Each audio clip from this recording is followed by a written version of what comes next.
Hi everyone, welcome to the Grace Life. So we have a special video today and it's a monthly tier tray challenge open collab, and the host is at Penny's Place, and I will be linking her channel down below along with the playlist. So let's jump right into the video.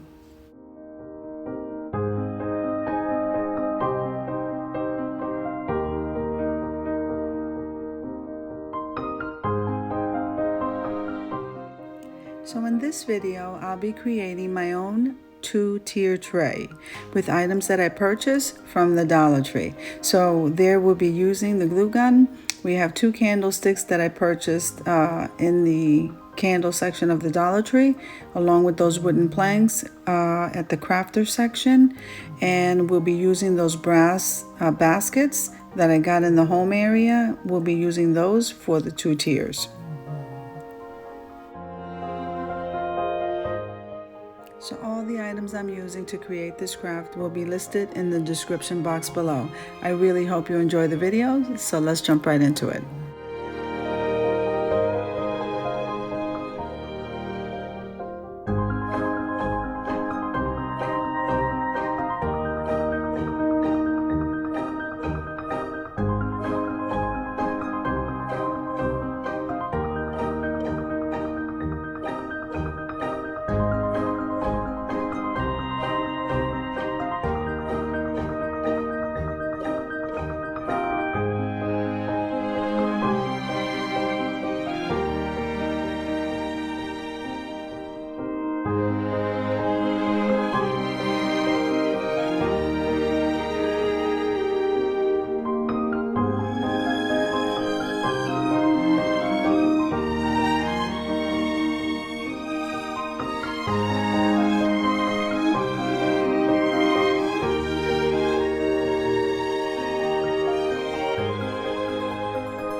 So I really enjoy creating this tier tray for this collab at Penny's Place. So if you like the video, click like, share, and comment. Subscribe to the channel, guys, and click the notification bell so that you can get notified every single time I upload a video. Have an awesome day.